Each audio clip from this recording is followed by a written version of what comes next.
Welcome to Hospital at Home Nursing, a view from the field, a webinar sponsored by the Hospital at Home Users Group, presented in partnership with the American Academy of Home Care Medicine. We'd like to recognize the generous support of the John A. Hartford Foundation for the Users Group and for this webinar series. So just a word about the Users Group, which is the nation's premier collaborative focused on acute care at home. The Users Group shares resources and best practices, works together to expand our program's reach, and informs regulatory, reimbursement, and payment policies necessary to build the field and spread this hopeful, person-centered model of care. Please visit our website. Be sure to check out our TA Center for helpful hospital at home program resources and tools, as well as our regularly refreshed research center. And of course, don't forget to follow us on our new LinkedIn channel as well. You can view any of the 36 actually Users Group webinars on our website. You can find a topic you've been thinking about or working on and take a look. Again, these are just a few of the many topics that we've covered. So take a look. We do have a call out to all active hospital at home programs here today to help us advance the field by participating in our National Hospital at Home Quality Registry. Developed by the Users Group Quality Indicators Council, the registry is a de-identified patient-level data set that seeks to capture information on all patients enrolled in hospital at home programs nationwide. By participating in this initiative, hospitals will receive annual benchmarking reports to help assess program performance, identify areas for growth and improvement, demonstrate program value to internal and external stakeholders, and move the policy and regulatory conversation forward with a national data set. Already there are 49 hospitals representing almost 40,000 patients that are in the registry, and we hope you'll join them. There's no cost to participate, and actually there's close to more than 45 hospitals now in the program. And if you scan the QR code and fill out a short interest survey, our Users Group team will be in touch. It's now my pleasure to introduce our moderator for today's webinar. Mandy McGowan is a registered nurse in Madison, Wisconsin, where she is the director of home-based care services for UW Health, including home-based primary care and home-based hospital care. Mandy has worked in the home health arena for 19 plus years and spent most of that time in various leadership roles with a focus on integrating home-based services into the larger health system continuum of care. Prior to home health, Mandy worked in several nursing room roles, including as a bedside nurse, a charge nurse, and flight care nurse in neonatal ICUs in Madison, Wisconsin, and the Big Easy in New Orleans, Louisiana. Can't think of a better person to lead our discussion today. Please take it away, Mandy McGowan. Thank you, John. Thanks for that great introduction.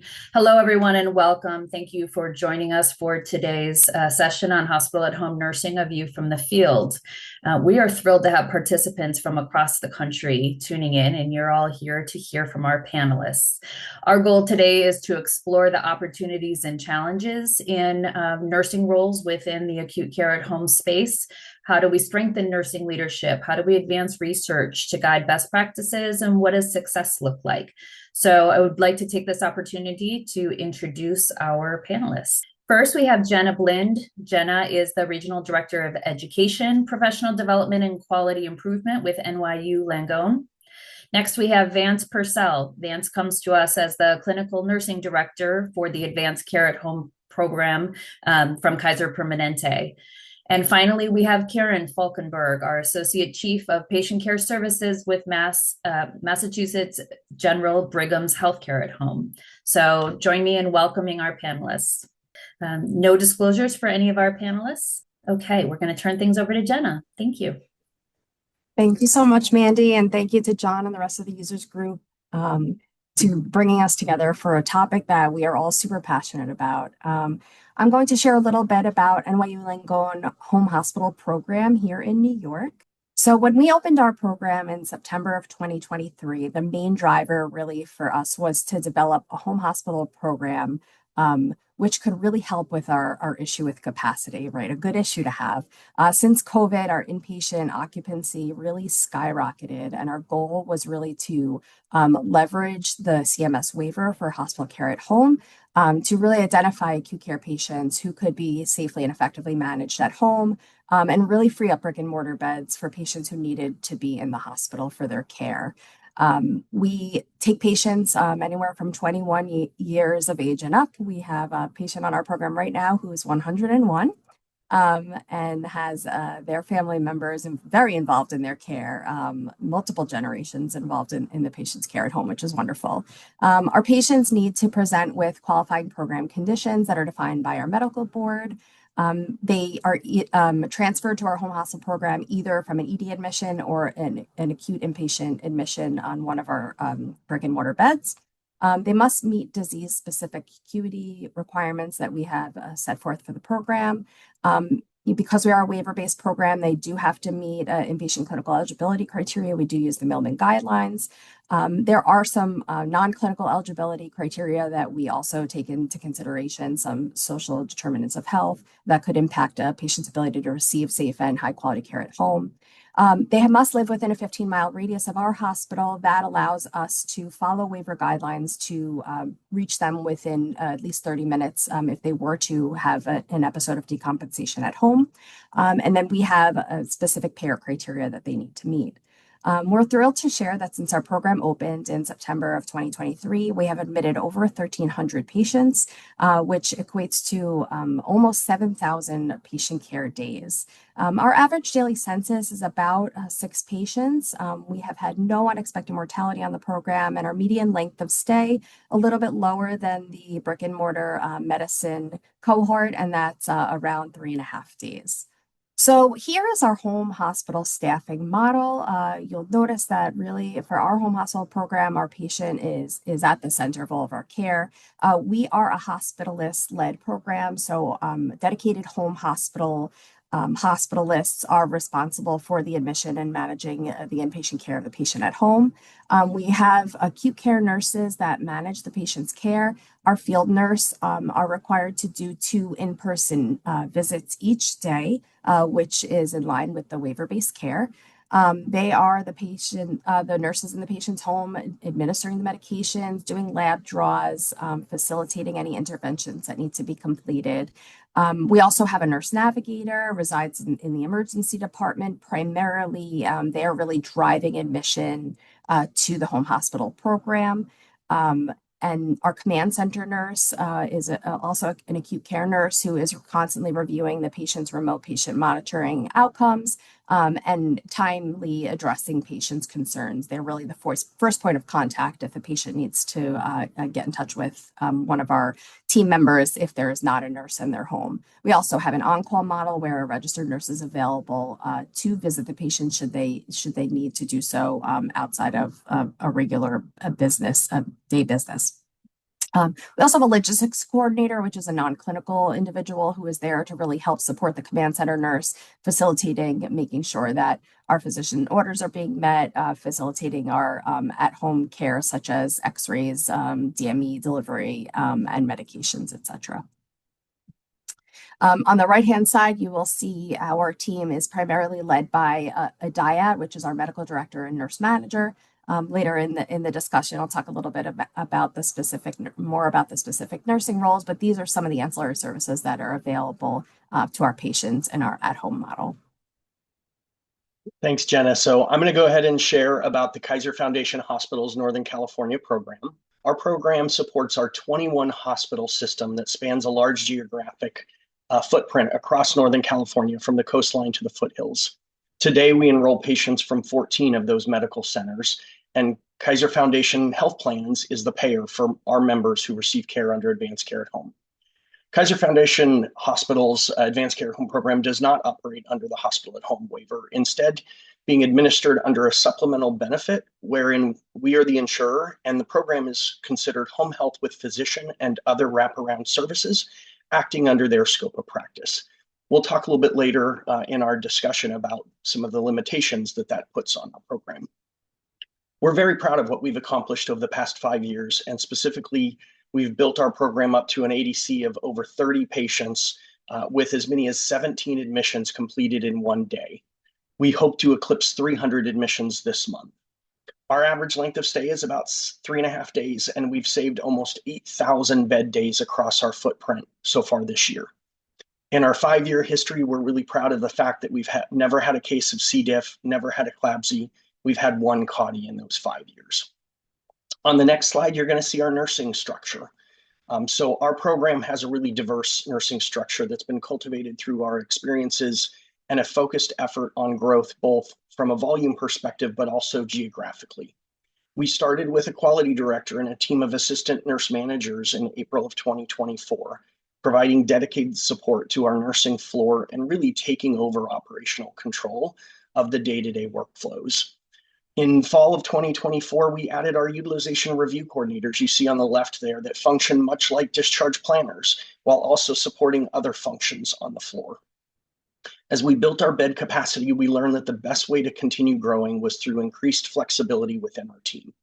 Much like a baseball team that seeks to have a utility player that can plug in many positions, we created a few shifts that intentionally flex into intake functions when the census is low, provide break relief support that cover patient care as well. And throughout the day, they get moved back and forth by the assistant nurse manager on duty based on what the need is.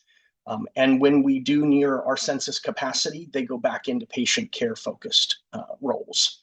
We also partner very closely with the leaders of both the hub staffing team, who are contracted partners, as well as our in-home providers that are also contracted partners. They have their own clinical leadership positions that we support and interact with on a regular basis. And they also provide that rapid response nurse who can intervene at any patient's home within 1 hour. So thank you for the opportunity to share a little bit about our program, and I'll pass it back to you, Mandy. Great, thank you. And last, we'll hear from Karen. Thank you so much for having me here today. I'm thrilled to be on this panel and speak to the role of nursing in home hospitals, certainly something that we're all very passionate about. And my name is Karen Falkenberg, and I am the Associate Chief of Patient Care Services for Mass General Brigham. That does oversee the nursing area as well as our therapy group, medical assistants, and now home health aides. Okay, so this is an overview of Mass General Brigham Home Hospital at a glance today. We are one unified MGB home hospital right now, and we plan to stay that way. It's been a lot of work really trying to just blend all of our systems together, and we are in a good spot right now. We have a partnership with 5 of the hospitals across the MGB network. Certainly our 2 large academic medical centers, both Mass General and the Brigham, and our 3 community hospitals, Brigham and Women's Faulkner, Newton Wellesley Hospital in Salem, covering a large reach across the New England area. Our current bed capacity is 70 beds. Our average day length of stay on service for our patients is about 4.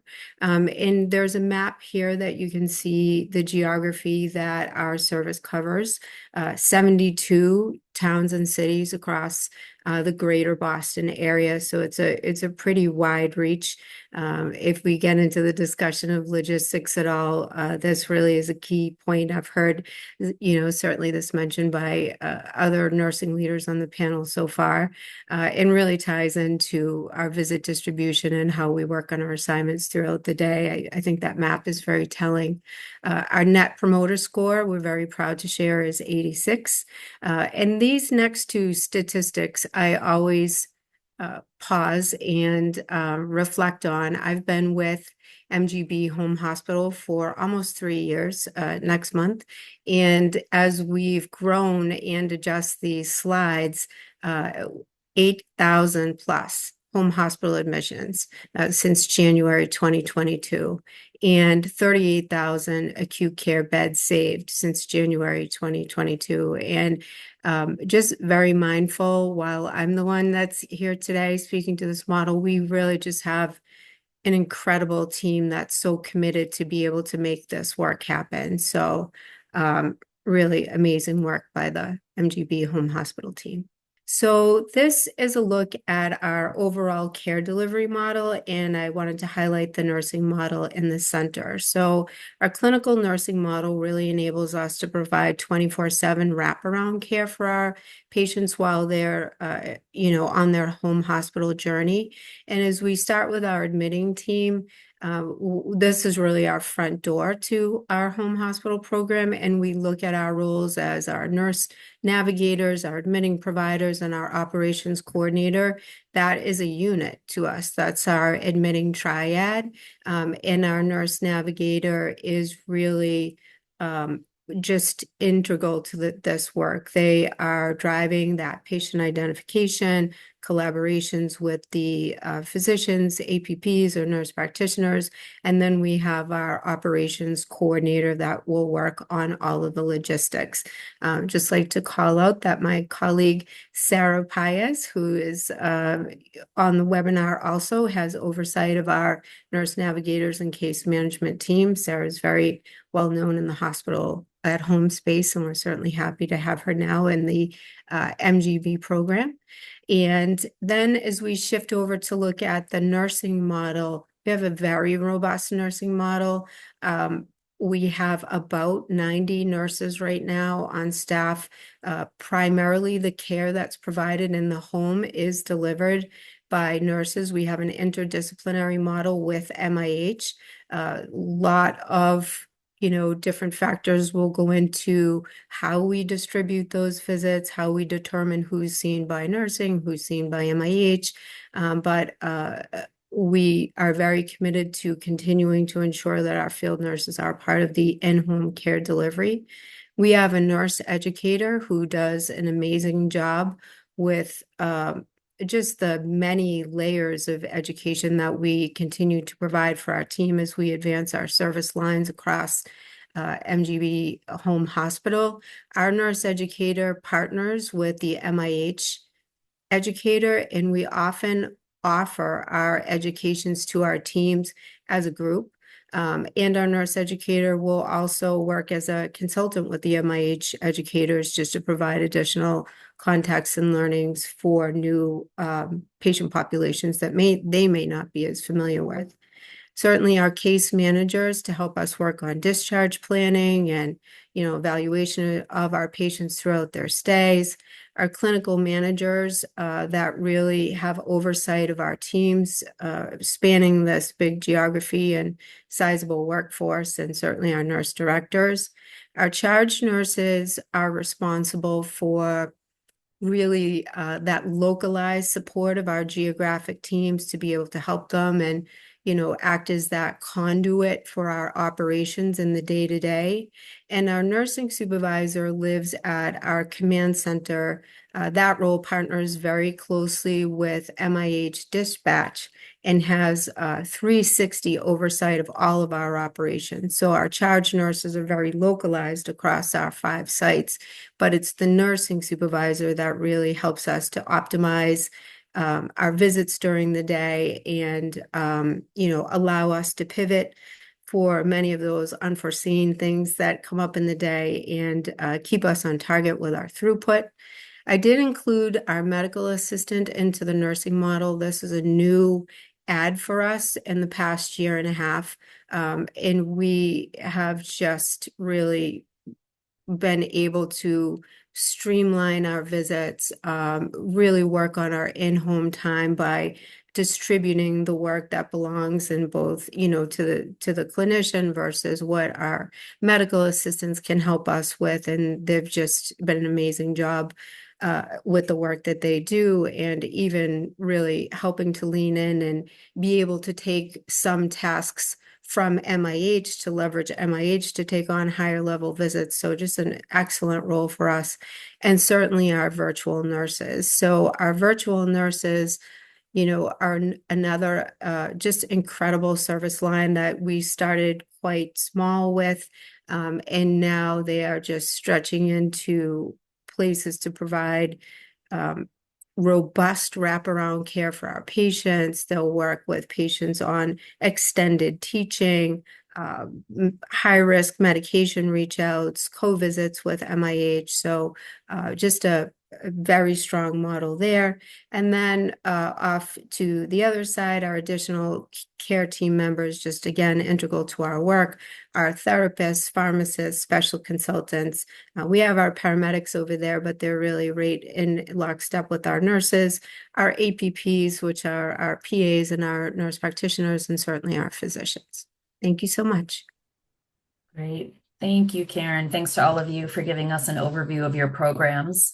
We want to dive in a little deeper. I see some questions already coming into our Q&A, and I think we're going to address some of those in the course of our first several questions, but we will be opening it up to the group later as well.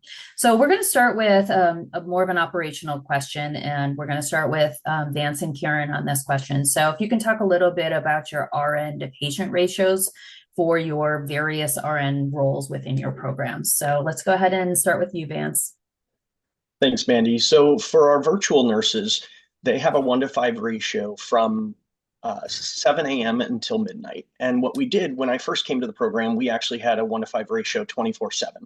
But we really used the data to look at call volumes, call response time, and identify if that was still truly necessary.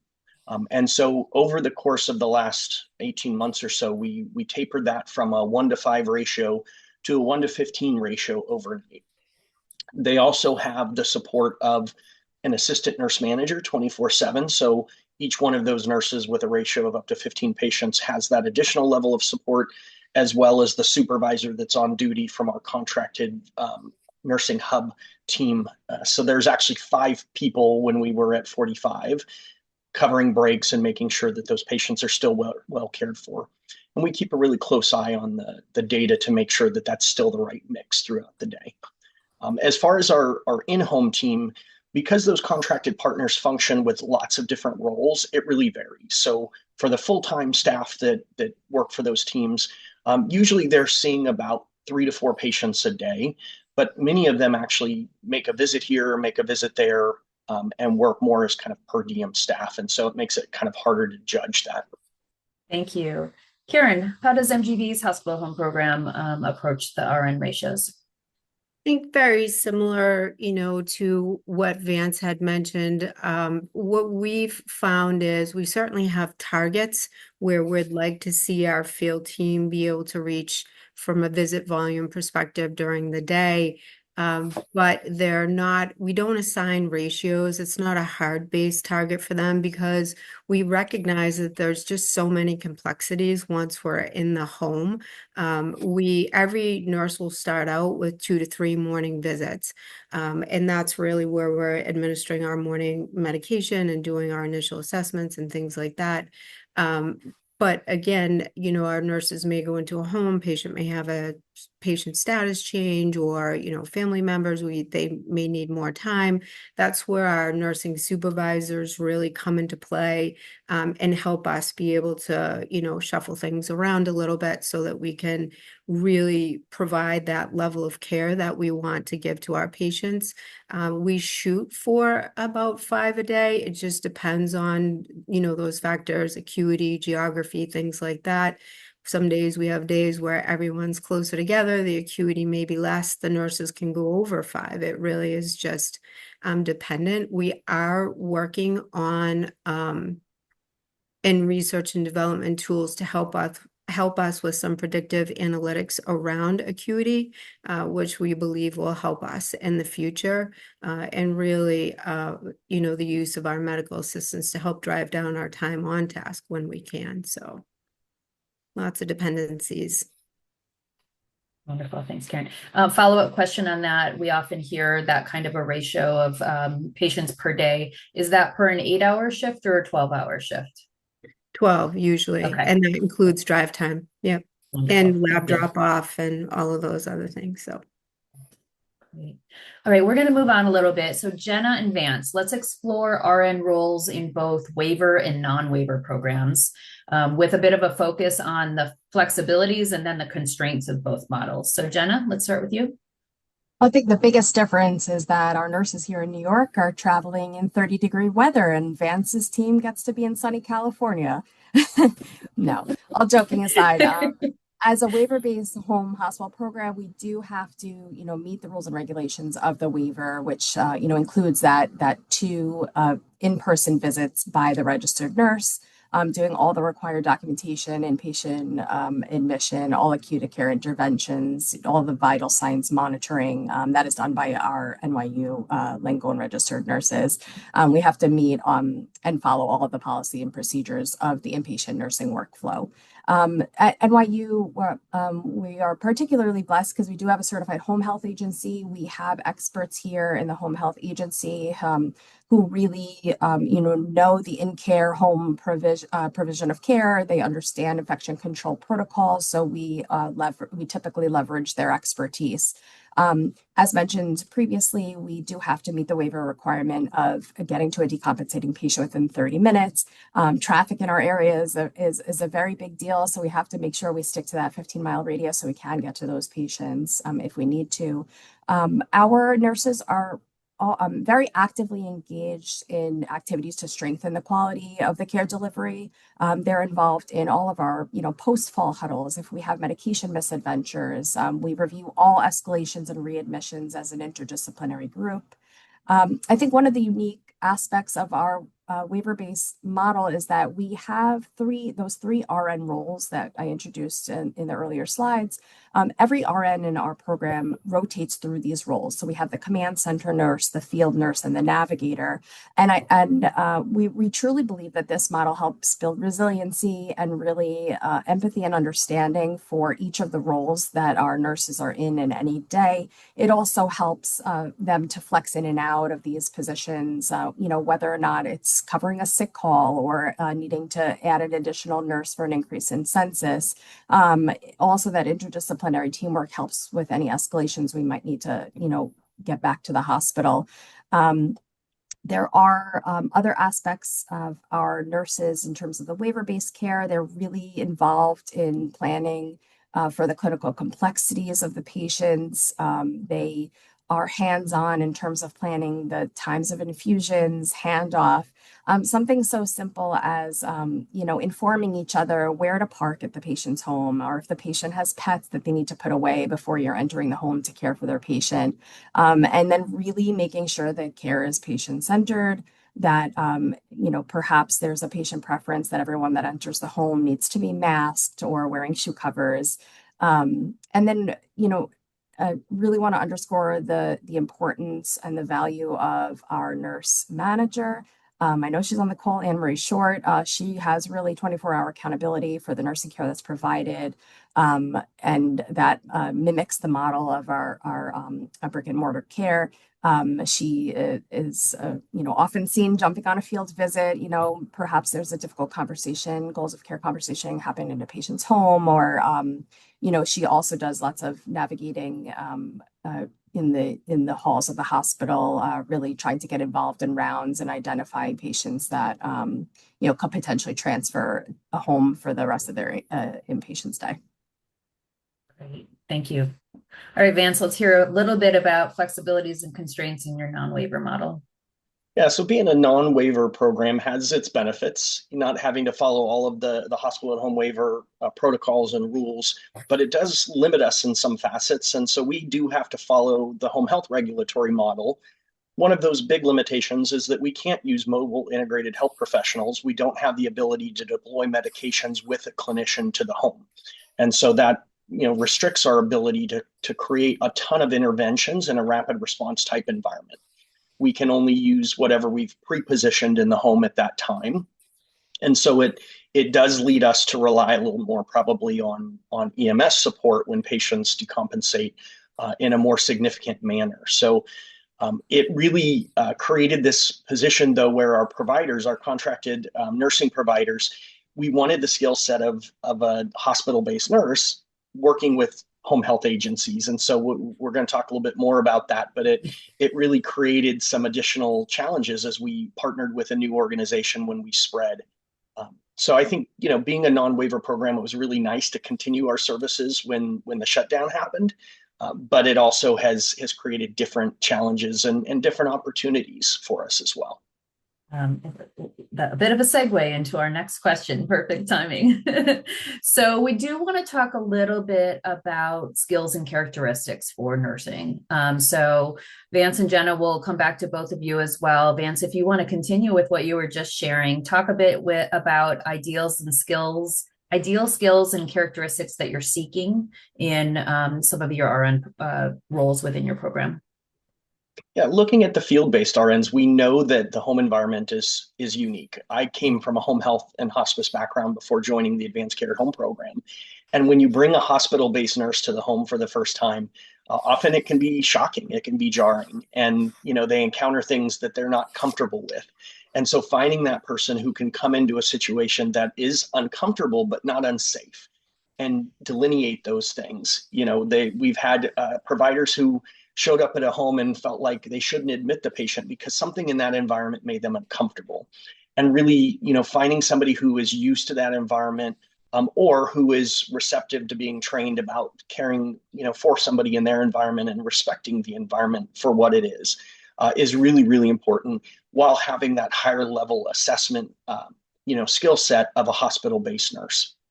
We find nurses who spent time in the emergency department setting do really well, in part because they're used to that faster pace, things that change rapidly, and having to deal with whatever's around you to solve the problem quickly. So for those field-based nurses, that's really important. We found a very similar thing with our hub nurses too, that having that ED skill set when things get a little chaotic on the unit comes in handy. And even for my assistant nurse managers, I've hired assistant nurse managers who functioned as floor A&Ms, as house supervisors for the hospital, as ED A&Ms. And they've all done great, but those ED assistant nurse managers with that skill set of quickly assessing and moving a problem from beginning to end do very, very well in the virtual environment. Great. All right, Jenna, we'll turn it over to you. Yeah, so I agree with everything that Vance said. I would say that we like to really focus on the diversity of skill that our nurses have. They must have a foundational experience of acute care before working in our home hospital program. Our preferred qualification is really 4 years of acute care experience. We have found that the nurses that are the most successful in this program really do have that deep understanding and experience in acute care. Home hospital nursing really is a very autonomous nursing model, and the acute care experience is really critical for these nurses to be able to recognize, those subtle changes in patient conditions and really identify potential flags during, patient selection and the navigation process. We also found that soft skills are very important for this group of nurses. Attitude is very important. They must be able to remain calm, like Vance said. Some of the nurses that come with the ED experience, they're very good at navigating these difficult, sometimes complex situations.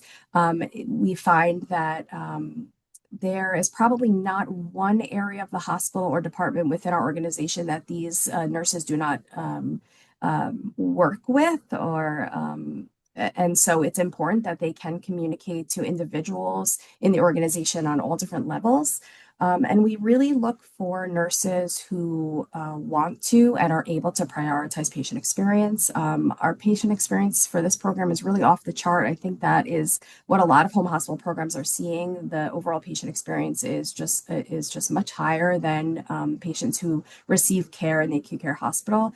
And so it's important that our nurses have the ability to really make the care model patient-centered, family-centered, and those are really the nurses who are the most successful, I think, in these programs. But they do come to us with acute care experience as well as a variety of other experiences, such as experience in home health, in the emergency department, in ICU, et cetera.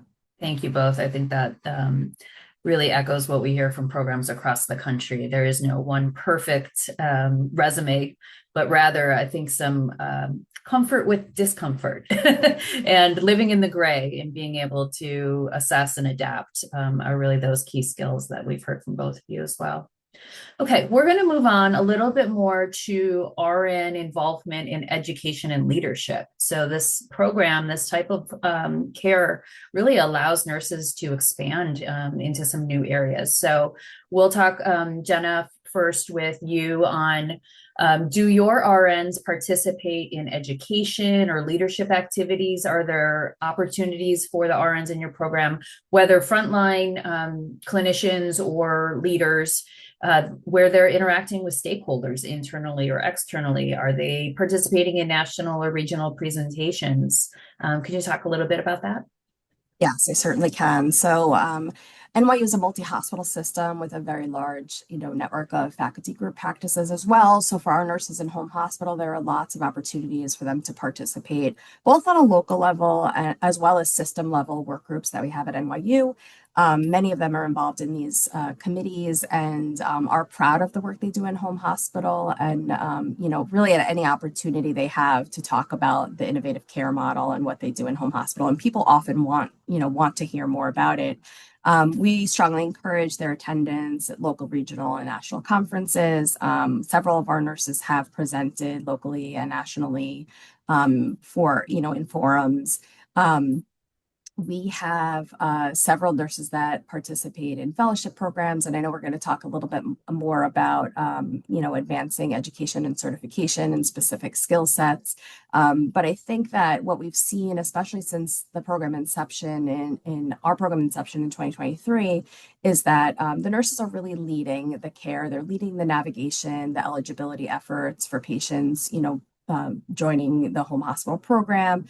They are, doing things like looking in a patient's record and seeing that they failed PO antibiotics and bringing that to the attention of the attending and say, this is a perfect candidate for home hospital.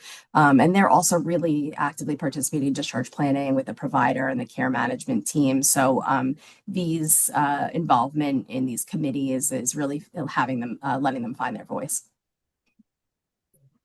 All right, Karen, we'll turn it over to you. Can you describe a bit about MGB's program approach to RN leadership development, inclusion, education?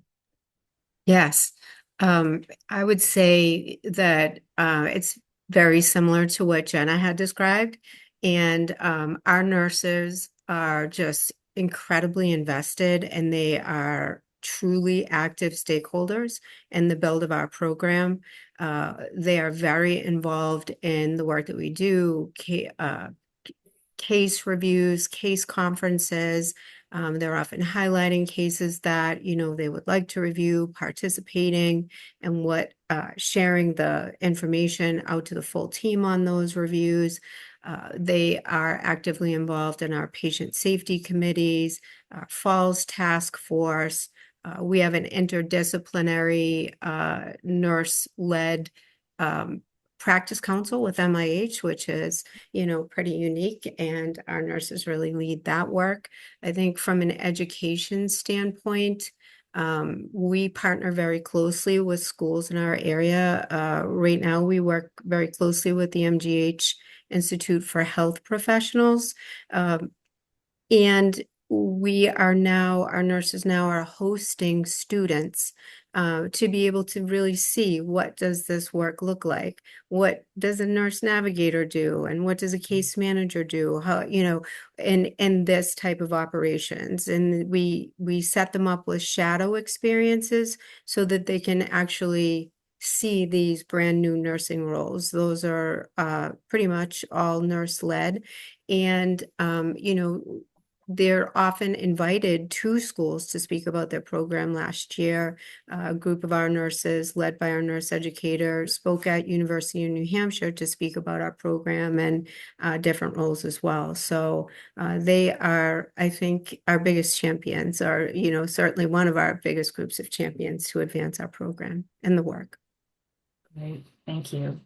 I'm so glad that you mentioned students. I think that, again, this care model has been around for years, but, it's becoming far more common now, and so many more people involved, and the infrastructure really hasn't been there to include this type of care in education, right, from nursing to physician practice, et cetera. So I know in our program, we have various students and residents that come through, and certainly other programs as well. It sounds like you all are doing a bit of that. Yes, yes. Even our physician colleagues now bringing residents, and they will spend time and shadow with our nursing team, which has been great. All of the roles, so it's wonderful to see it.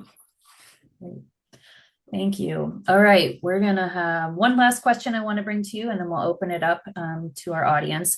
So we want to talk a little bit about, that question was a bit more about kind of presentation and stakeholder interactions. I want to talk a little bit more about RN professional development sort of internally within your teams.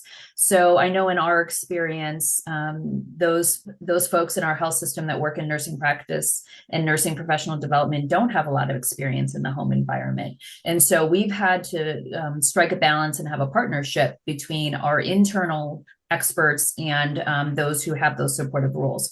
So would love to hear, Jenna, starting with you, a bit about professional development opportunities within your program.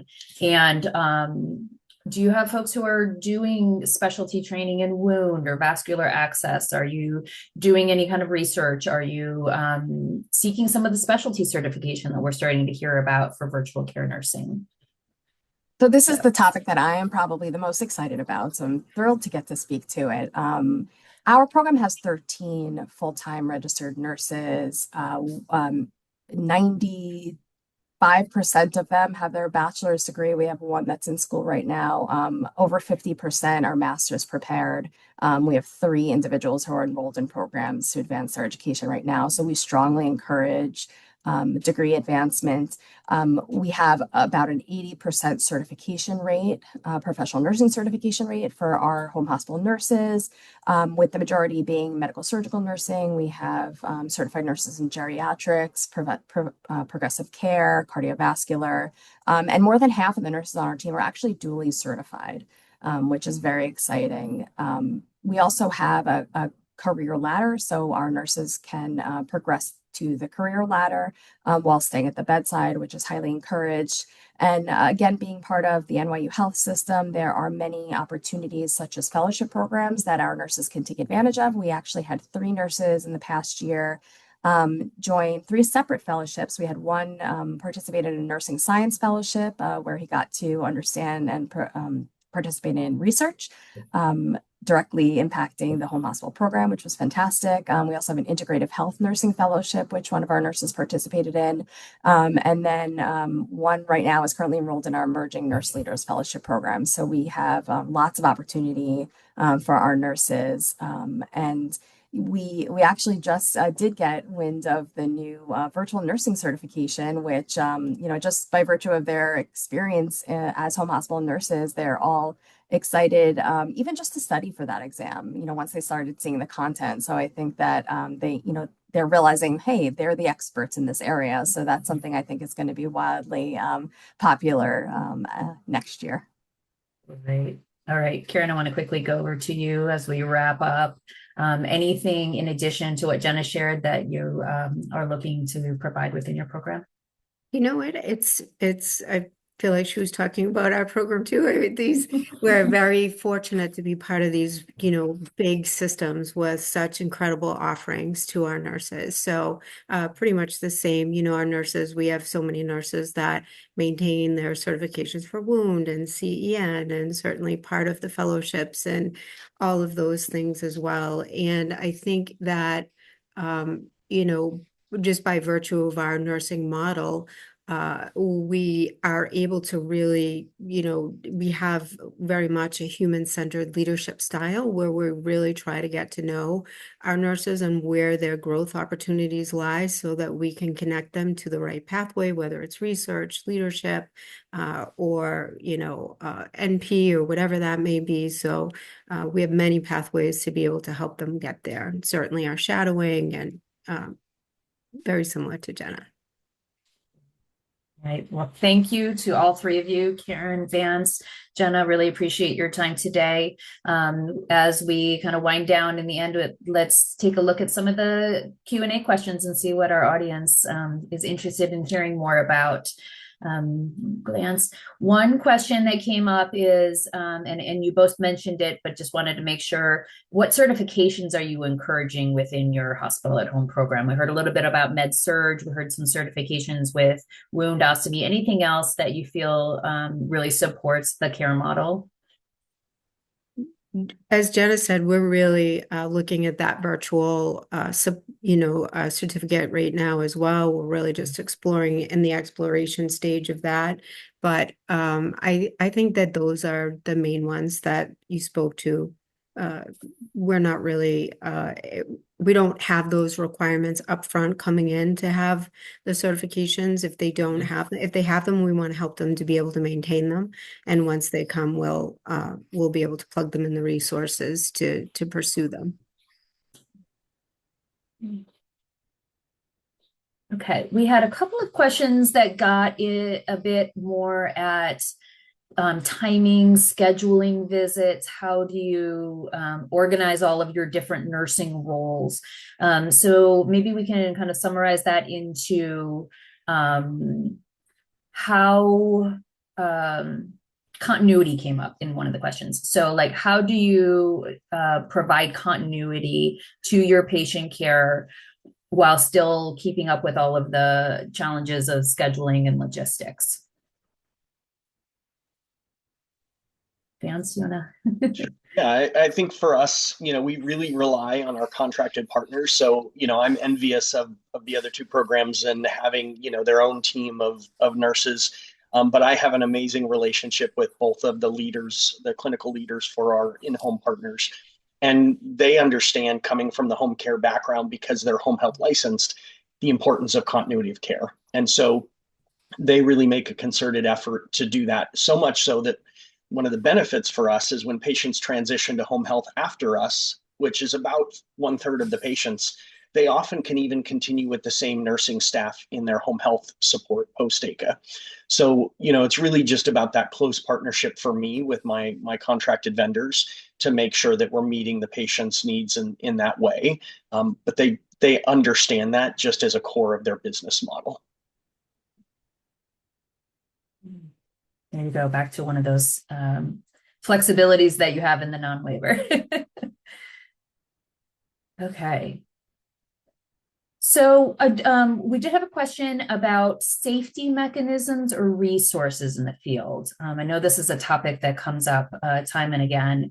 If you all could talk a little bit about what is that support system that you create for your nurses and your other in-home clinicians as they are autonomously out in the field caring for patients. What does that look like? So I could probably speak to this.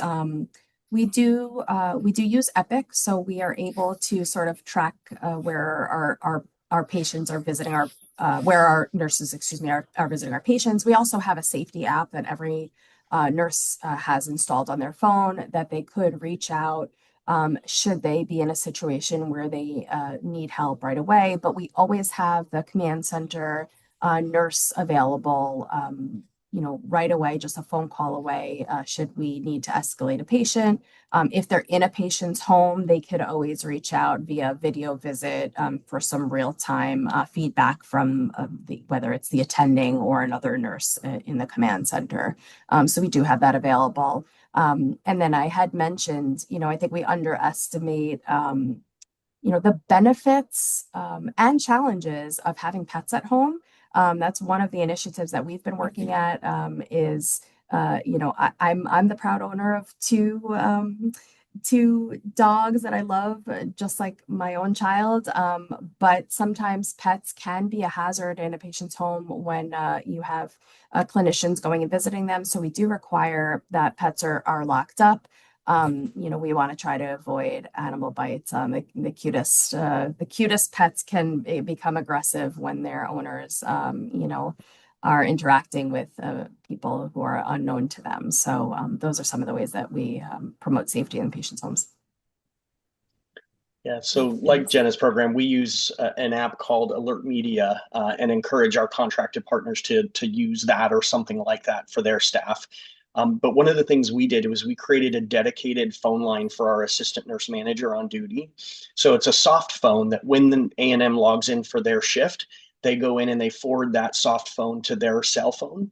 So anybody in the field at any point can get a hold of that A&M directly and not have to call the command center and be transferred or have delays in getting a hold of that A&M on duty. And we found that really helps in many ways. It helps with, staff in the field when something's going on. It helps with, the hospitals when we have delays with patients coming home or communication barriers at the discharge from the hospital home to advanced care at home. And it just gives everybody that kind of singular point of contact of the A&M running the floor at that given time. Thank you. And we have a pretty comprehensive screening system on the front end that our navigators will review with each patient before we bring them on service. And that will alert us if there's known, dogs in the home, things like that, so that we can ensure that pets are secure before our team goes in. Our nursing team, very similar to our paramedic partners, will check in with dispatch. So we know when our team members arrive, they're on scene and they clear. If our team is not contacted by our nurse within a certain time frame, they get a proactive phone call from dispatch to reach out and check in.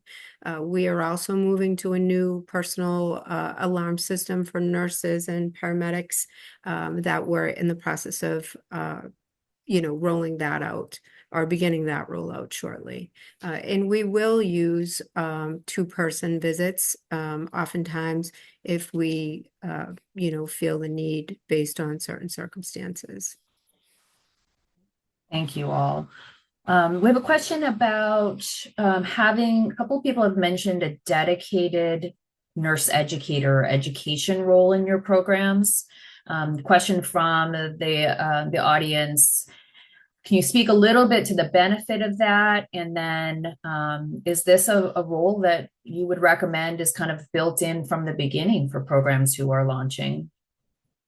And we'll keep a close eye. We've got about 3 minutes left. So I'm happy to speak to that. Our nurse educator actually started off as one of our field nurses. So with, again, an interest in a background in education, and she does a fantastic job. She really works with, again, nursing education and certainly MIH, but also will roll out and formalize programs for our provider team as well, and physical therapy and admin. So she has a big reach. I think in our program, we just have the need for so much education.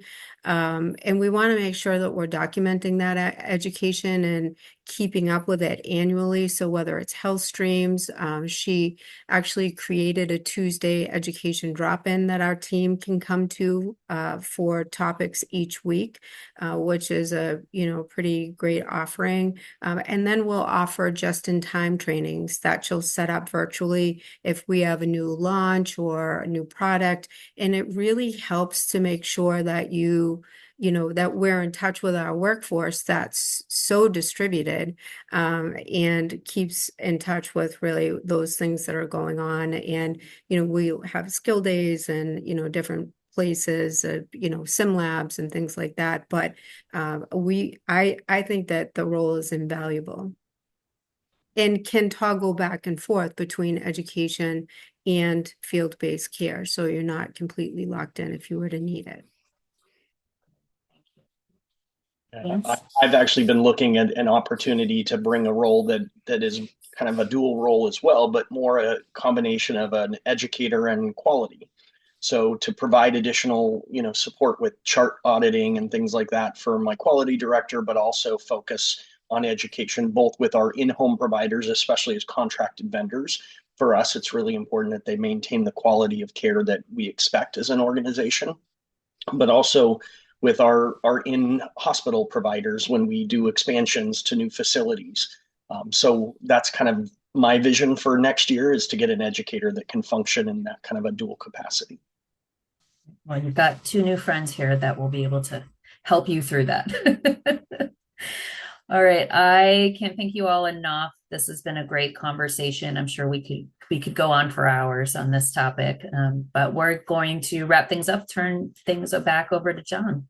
Well, thank you. And on behalf of the Hospital Home Users Group, thank you to Karen Falkenberg, to Jenna Blind, and Vance Purcell for your insights today. We appreciate you taking the time and sharing with us and the are assembled online. And thank you, Mandy, for your skillful facilitation of a really fascinating conversation about the role of nursing in hospital at home models of care.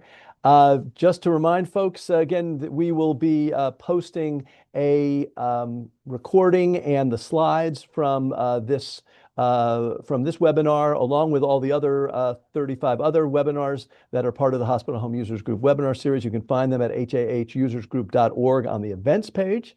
Again, another reminder to take a shot of the QR code there if you're interested in joining the National Hospital at Home Quality Registry. We'd love for you to join us and be part of this national asset.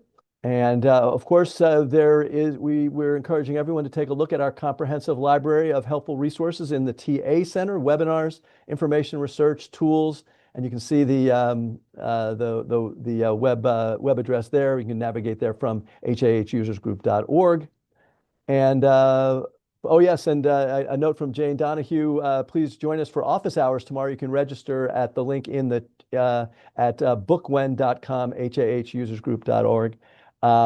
And we would love for you to join us for that as well. Take us out. Yes, as just a thank you to the John A. Hartford Foundation and the American Academy of Home Care Medicine for sponsoring this webinar and supporting the work of Hospital at Home and this movement to create a hospital at home program in every community around the country.